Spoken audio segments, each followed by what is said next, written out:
पानीपत में एक 12 साल के लड़के ने सरपंच के बेटे पर 4 गोलियां चला दी क्योंकि उस लड़के ने उसकी 16 साल की बहन का रेप किया एंड उसे लगा कि उसकी सिस्टर को इंसाफ नहीं मिल रहा है। आज सवाल ये है कि जिस एज में बच्चों के हाथ में बुक्स होनी चाहिए उसने गन उठाना क्यों चूज़ किया।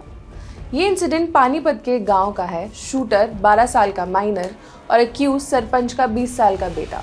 फैमिली के एलिगेशन है कि उनकी बेटी के साथ सेक्सुअल असॉल्ट हुआ। वो पुलिस के पास गए लेकिन एफआईआर डिले होती रही, अलेजिडली सरपंच के इन्फ्लुएंस की वजह से। जब लड़के को लगा कि सिस्टम उसकी हेल्प नहीं करेगा तो उसने गन अरेंज की और फायरिंग कर दी। फिलहाल अक्यूज्ड बच गया है और लड़का अब जुवेनाइल कस्टडी में है। इससे पहले भी इंडिया में ऐसे इंसिडेंट्स देखने को मिले हैं जहां माइनर्स ने एक्सट्रीम स्टेप्स लिए, कभी बुलिंग के रिस्पॉन्स में, कभी फैमिली ट्रॉमा के रिएक्शन में। पैटर्न एक ही है, जब सिस्टम या एनवायरनमेंट सपोर्ट नहीं देता तो फ्रस्ट्रेशन वायलेंट रिएक्शंस में कन्वर्ट हो जाती हैं। But why? साइकोलॉजी सिर्फ एंगर की नहीं है, ये कंट्रोल और जस्टिस की फीलिंग की भी है।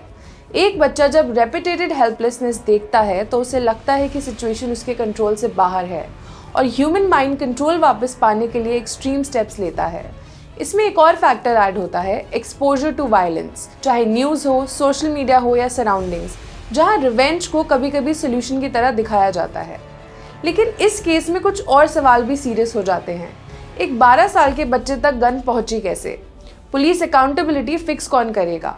क्या इन्फ्लुएंस ग्राउंड रियलिटी में लॉ से बड़ा हो गया है?